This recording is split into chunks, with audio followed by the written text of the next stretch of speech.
This is the Messiah channel. We are an end time channel. We are talking about end time events. Since we are in the end times, we need to prepare people for the end times. And we need to prepare the Hebrews for the end times because their time has come. A time to regather the Hebrews from all the four corners of the earth has come. It's time for the Hebrew to awaken and know their history. And so today we are looking at ancient Egypt and those who distorted the history of the Hebrews. The same people who distorted the history of the Hebrews are the people who distorted the history of ancient Egypt. Because if you're talking about ancient Egypt, if you are talking about the Hebrews, you are talking about a group of people who are the same. You're talking about people whose identity have been stolen. We're talking about people whose contribution in ancient Egypt have been stolen. We're talking about people whose Hebrew identity have been stolen.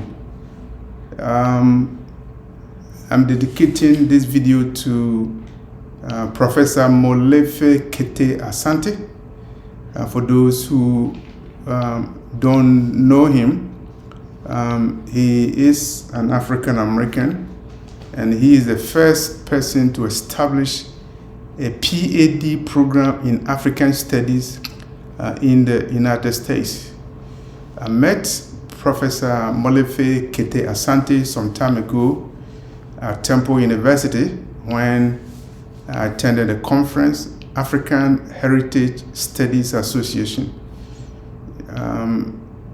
The association came when scholars in Africa and the African diaspora recognized that the study of Africa has been hijacked by European scholars who had formed the African Studies Association. If you went to the African Studies Association, you will see so many European scholars who supposedly are teaching people about African history. And there was a lot of distortion. And so people of African descent, the African diaspora, they met together and formed the African Heritage Studies Association. And there was a conference in Temple University where Professor Molefe was teaching. And so I met him during that time. Molefe Asante changed his name because he said his name is a slave name, so he changed his name and adopted Molefe Kete Asante. And as we are aware, Asante is a Ghanaian name, and he went to Ghana and he was installed as a chief. If they are black or African scholars, you need to cherish them because they are illuminating the falsehood about African history that has been perpetrated by European scholars for a long time. And so that's why you need to celebrate people like Molefe Kete Asante, Ivan van Sertima,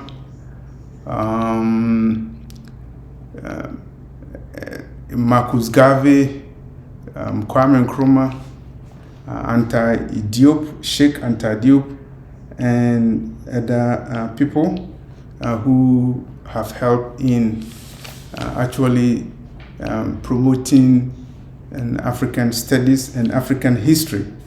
If you are a Hebrew, and you don't know your history, you are lost.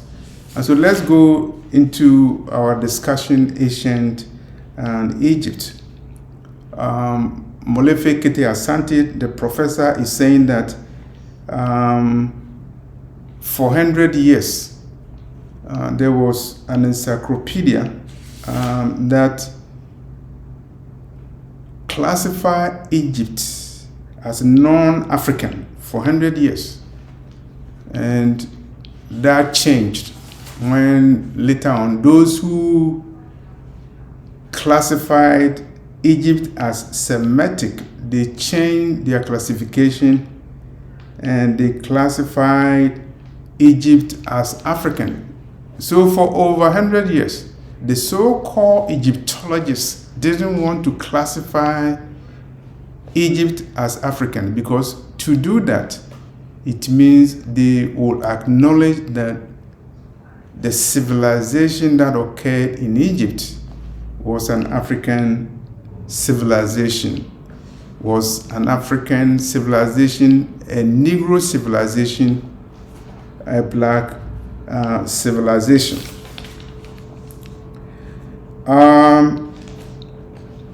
Professor Molefe Asante directed his audience to a Directive 15, Office of Budget and Management.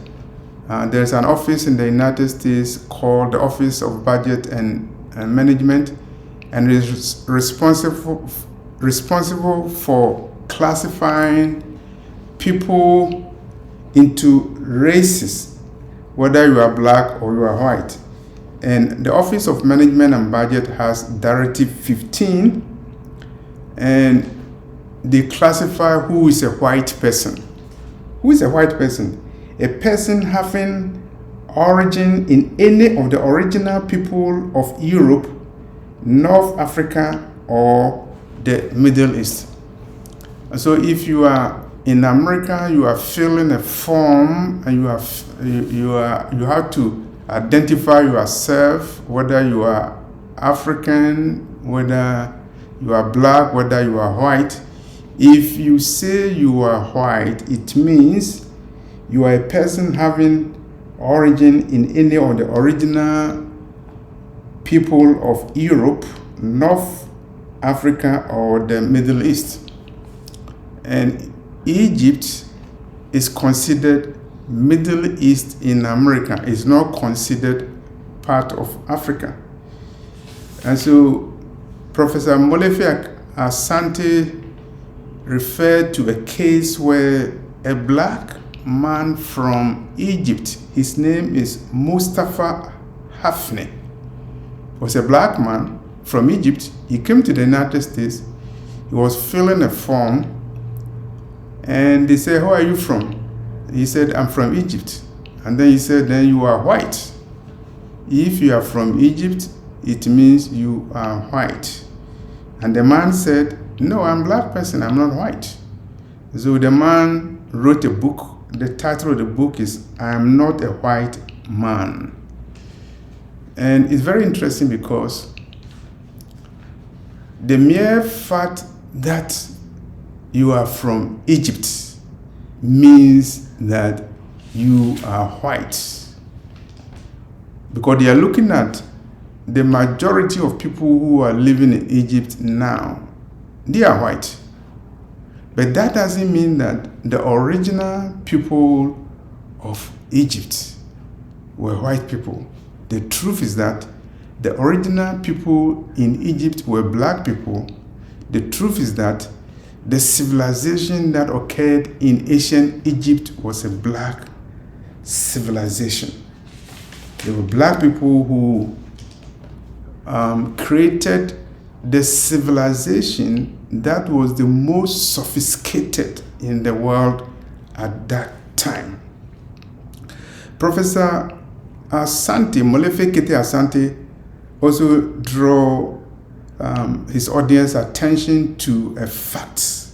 The fact is that the ancient Greeks learned so many things, or they learned almost all that they knew from the ancient Negro Egyptians.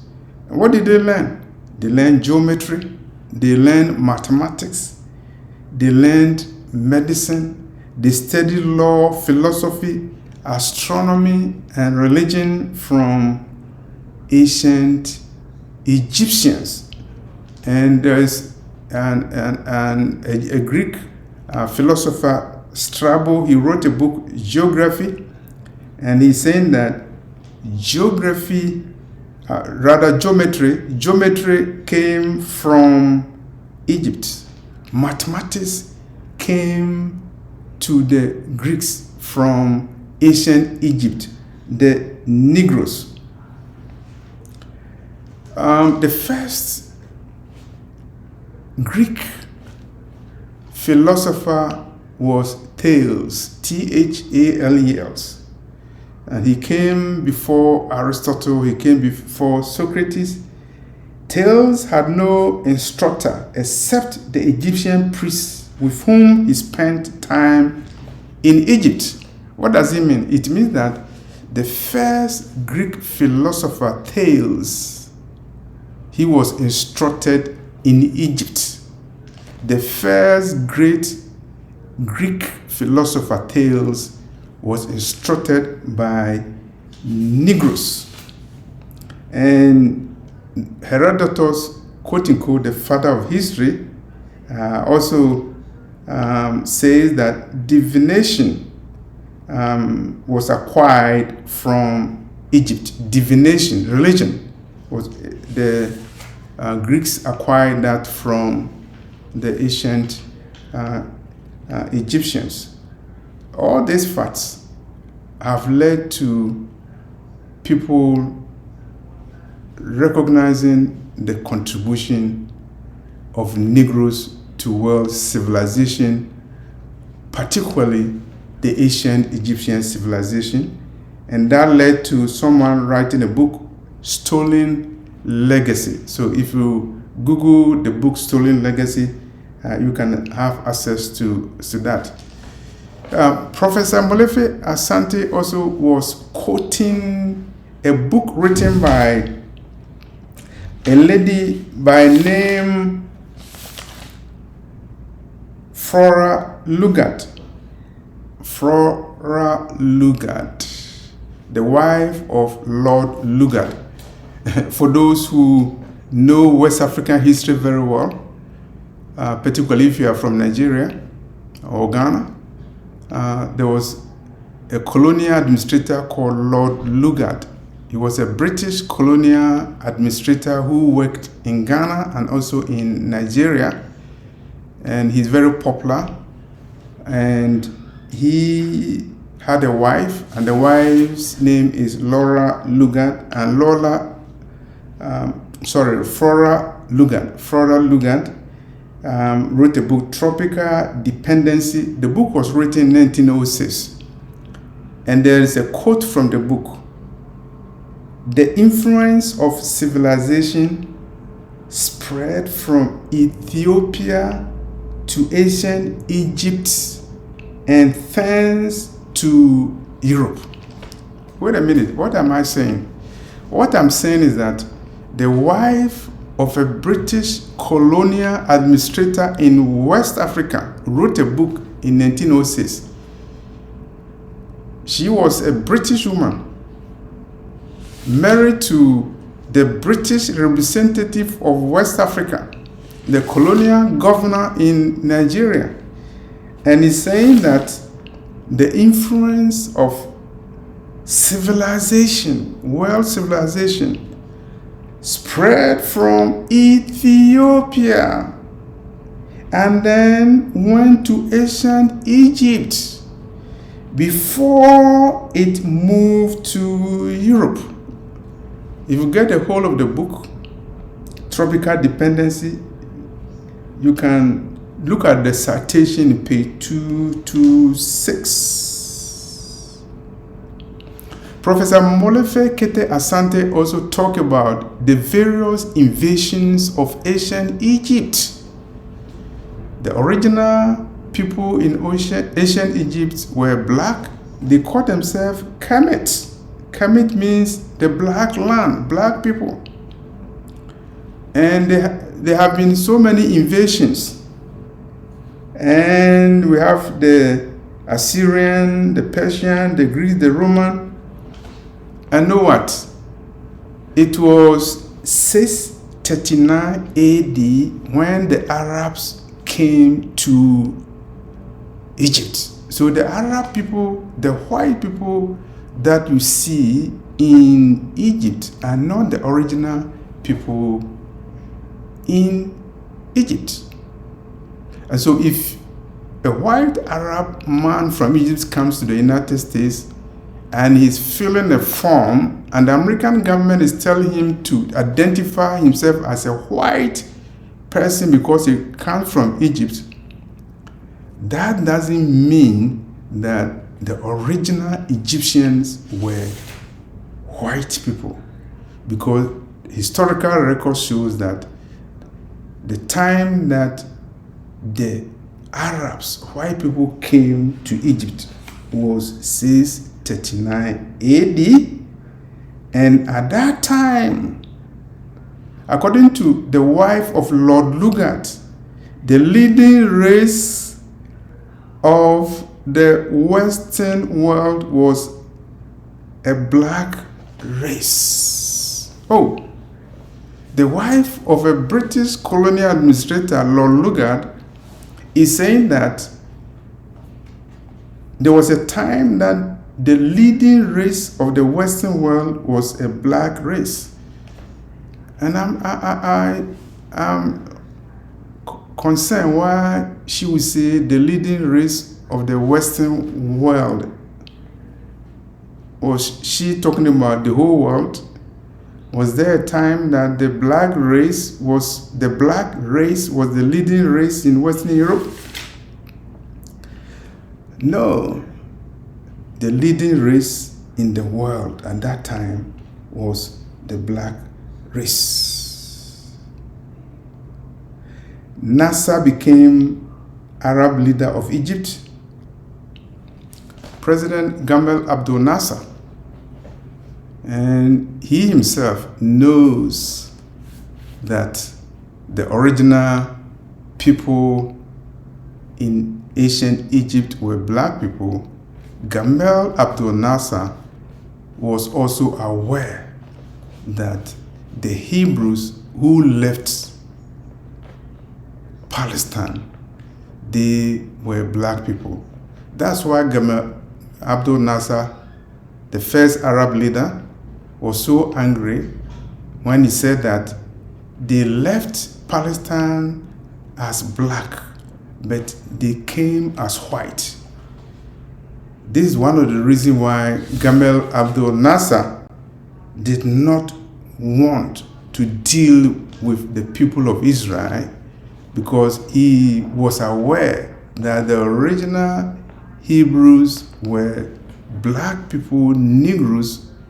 They left and they have not come back. It means that the Hebrews have not been regarded, contrary to the false narratives that is being told in so many places. Okay, Imhotep, the Egyptian leader, he was not Arab, he was a black man. Ramesses II, he was not an Arab man, he was a Negro. The Arabs came in with the army of Elas in 639 AD. And so when anybody asks you who were the original people in Egypt, it's not the Arabs. They came to Egypt long time after the pyramids had been built by Negroes, black people.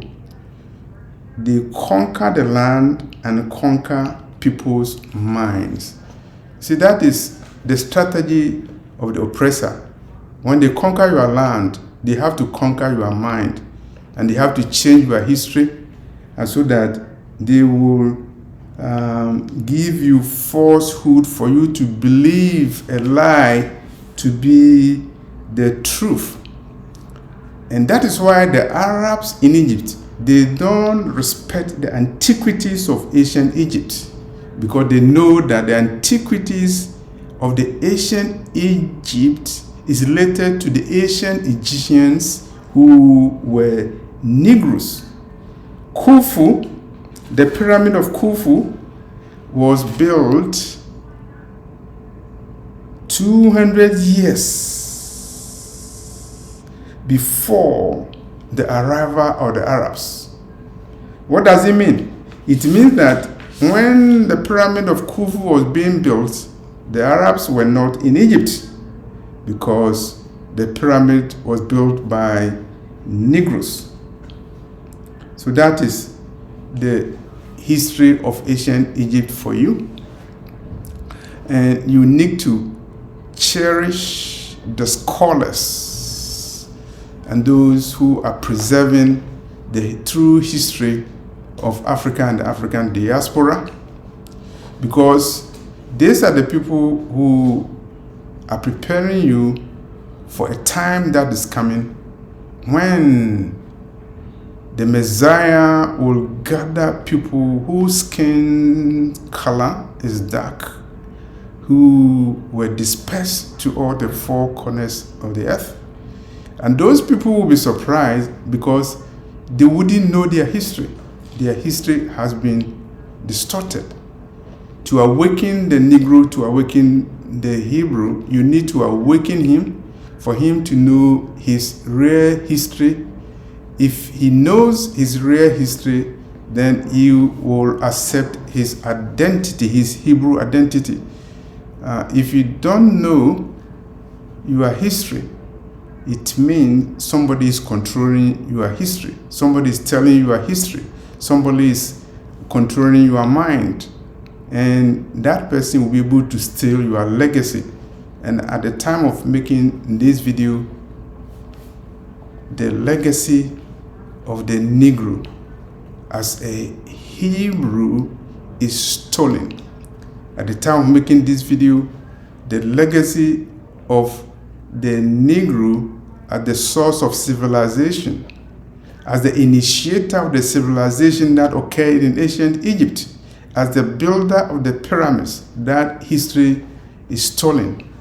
So we need to go back and retrieve your history and your heritage. And today we've talked about the Negro heritage of ancient Egypt. You have to understand that, and then you can also understand the Negro heritage of the ancient Hebrew who was scattered over the world to fulfill prophecy in the Bible. And he is the Hebrew, he is waiting to be gathered by the Messiah, the Lion of the tribe of Judah, the King of kings and the Lord of lords. The prophets have already spoken about him. And the prophet Isaiah is saying that he will gather the outcasts of Israel and the dispersed of Judah from all the four corners of the earth. And this is a preparatory message for you to be awakened, to know your history in ancient Egypt and also in ancient Canaan. Thank you for listening to this message, and I appreciate the contributions that have been made by people who are awakening the Negro, including Professor Molefe Kete Asante, including Sheikh Anta Diop from Senegal, including Ronald Dalton Jr., born in Pittsburgh, the author of the 4-volume book, Hebrews to Negroes. Thank you for listening to this